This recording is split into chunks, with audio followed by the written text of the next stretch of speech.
السلام عليكم ورحمة الله تعالى وبركاته. رب نودي أيها فلوق وفري waxaan idin ku soo dhawaadahay muuqaalkeena maanta hadda waxa lagu ordayaa salaadii casarba lagu ordayaa soo dhawaad leeyahay maanta roob aad iyo aad xoog da'aya waxaan leeyahay muuqaalkeena maanta nala socdo baan leeyahay nala socdo jawiga Yurub ma aragtaa horta jawiga Yurub isku halayn male sababtoo ah hadda markaan guriga ka soo baxayay waxaan ugu talagalay waxaan soo xidhay garamad kaliya soo xidhay garamadii iyo sandal baan soo xidhay laakiin markaan hadda sida dibadda aan ugu soo baxay ayaa waxaan arkay in magaaladii roob da'ayo markaa hore loo yiri jawiga Yurub isku halayn male jawiga Yurub isku halayn male soconnaa wali masaajidkan ku soconnaa nala socdo baan leeyahay maanta muuqaalkeena aad iyo aad buu xiiso badan doona isku soo noqon mar kale markaan leeyahay jawiga Yurub la isku halayo waa sidaas oo kale hadda wadarkiisa roobkii da'ay haddana cadceedda dhacaysa soo jeeda wada aragtaan cadceedda ku baagayso cadceedda halka ka soo jeeda marka jawiga Yurub taftaasaan la isku halay alxamdulillah waan leenahay alxamdulillah war iska soo warrama baan leeyahay maanta muuqaalkan aad iyo aad buu daaran yahay waa axad fasax baa leeyahay magaalada oo dhan way handaraaban tahay laakiin aniga la shaqeynayo brother aniga la waa socdaa brother shaqa socota ciid wanaagsan ciida ka soo warrama maalinta arafo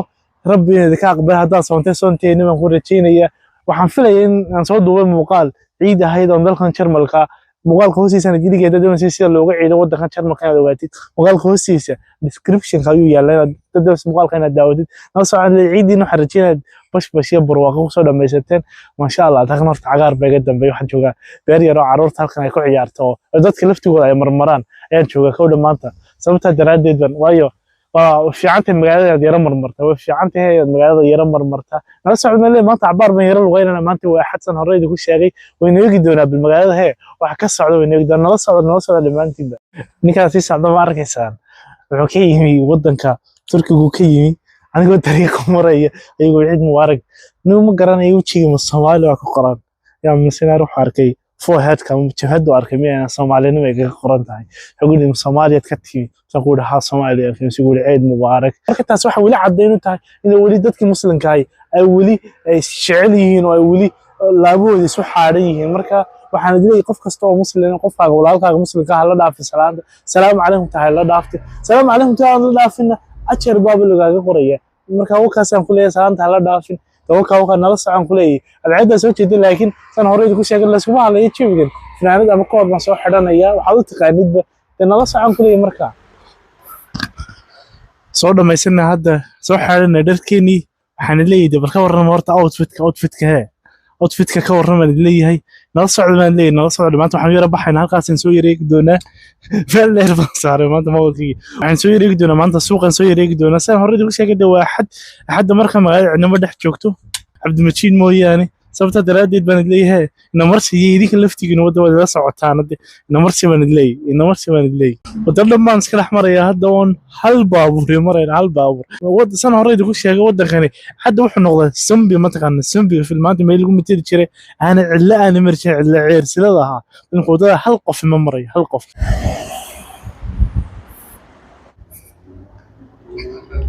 magaaladeedin waxa ku yaala mataqaan horta hodeel yar oo Soomaali ay leedahay hodeelka waxa lagu magacaabaa Western Bloom ee lagu magacaabaa hodeel Soomaali leedahay weeye wiliga Ilaahay hore uma tagin wiliga Ilaahay hore uma gelin hodeelka laakiin cunto waan ka dalbaday badanaa laakiin gudaha wili intaan fadhiisto cunto kuma dhaxunin laakiin cuntooyin badan baan ka dalbaday maanta waxay la soo hadlay nin aan saaxiibnahay la soo hadlay kadib wuxuu guri maanta waxaad ku casiimantay hodeelka la yiraahdo Western Bloom ee Soomaalida marka abidka ayaa laha hodeel adigoo Soomaaliya hodeel Soomaaliyeed inta lagu casiimo qofku casiimaya ma qof aan Soomaali ahayn ka sheekay marka waxaan rajayn doonaa muuqaalkan inaanu gudihiisa hadii uu inoo suurta gasho inuu kaga jawaabi doono su'aalaha horta magacan Western Bloom yani waxa noqonaysaa af Soomaali waxa noqonaysaa u bixi saxaraha xagu ka yimi horta magacani sababta si lagu bixiyo hodheelkan maxay tahay sababta si ka dambaysa maxay tahay hodheelkan ay halka Soomaali ay ka furato ama magaaladan ay Soomaali ka furato hadii inoo suurta gashay weeye hadii inoo suurta gali weydo ma aha wax dhiba ونودي دون مقالك هيجن مركا بل ونيجي دون هذه ما أنت نصور تكشين جوابها إن سؤالها جوابه ده هلا وإنه هي بل زود حكي مقالك إن شاء الله أنت عنو وضو بلاقي صورته ده إن قف Soomaaliya ما بدأت تدخل Soomaalida لها كل وقت شوغان وحفلة يعني مركا إنه bal aan weydiiyo su'aalaha Boston Blue magacan u baxaa saxaro xagu ka yimi samxuu yahay wuxuu kaga duwan yahay hodheelada inkastoo magaaladeeda kuma yaalo hodheel Soomaaliyeed leedahay maxay tahay sababta keentay inaad hodheel Soomaali ka furtaan marka waxyaabahaas aan weydiin doona nala socdo baan leeyahay muuqaalkeena maanta waa muuqaal aad iyo aad u xamaasad badan baan ku leeyahay oo insha Allah tacaala aan rajeen doono caajibin doono hadal badan hadalkan badiyay nala socdo wal mar kale iyo maalin kale muuqaalkeena waa weli socda waxaan doonayaa inaan idinka dibageeyo sheekadaas oo ah qisa naga qabsatay hodheelkan idin sheegay muuqaalkan waxaan filayaa inaad muuqaalka kasii horreeya daawataan ku lahaa waxaan ku soconnaa hodheel ba maanta lagu casuumay Soomaaliya lahayd waxaan doonayaa sheekadaas inaan idinla wadaago laga yaabaa in muuqaalku halkan ku gabagaboobo waxa dhacay maalinta inuu wiilkan saaxiibka lahaa inuu balamiyo hodheelka Soomaalida ahaa saacadu markay 7:00 maqribnimo ama 7:00 fiidnimo sida loo yaqaanaba kadib taankaan tagnay hodheelku uu buuxay dad badan baa waiting ku jiray fadhiisanay kursigaan oo isha balansanay fadhiisanay isla si wacan buu noo soo dhaweeyay mulkiilihii lahaa hodheelka wiil yar buu aad u wanaagsan si wacan buu noo soo dhaweeyay xigta ayaa waxay tahay waxaanu loo keenay menu-ga amaba qaarkii ay ku wada qornayeen cuntadii baanu dalbanay aan u sheegnay cuntadaydii aan doonaynay haddaba waxaa dhacay cuntadii kadib markaanu dalbanay aan u sheegnay waxaan doonaynay sore waa laga jeeray in maqlaysin ma filaya in la yeeray wiilan skaran halka yeeray anuu lama taga dama fiirin xasan qofku ku yeeray hadda cid la ciyaar sila way meeshan fadhiya ama xasan sheekadii si wadan isla markaan saa cuntada u dalbanay hadii ugu badato hodheeladan adduunka dadkayda ama wada badana qof macquul waxa sugaysa Soomaha cuntada marka dalbatid hadii ugu badato markaas sugto ugu badnaan 30 daqiiqo marka ugu badato 40 daqiiqo ma cunto sugtaa haddaan ku dhahdo ka waran cunta aanu dalbano oo aan sidaas oo dhan u sii badnayn haddaan ku dhahdo waxaanu sugaynay ka waran ku dhawaad 2 saacadood iyo 20 daqiiqo sugaynay ka waran cuntada maaha cunta saas oo dhan si complicated meehna ama si dhib haddana waxay 2 saacadood iyo 20 daqiiqo ay u qaadatay ilaa hadda taama fahmin manakas marka wakaasaan idin leeyahay ugu dambeyntii cuntadii noo timi alxamdulillah sawarin nasiib xumadayda sawir kama qaadin waayo muurka dhanbuu iga qasayba muurka dhan hodheelkii Soomaaliga lahaa markii ugu horeysay ahayd muurkii buu odaygaas naga qasay amro xasil cuntadii noo timi cuntadii cunay haddaba waxa dhacday markii la gaaray xilligii lacag bixin wiilkii baa hoos noola hadlay wuxuu yidhi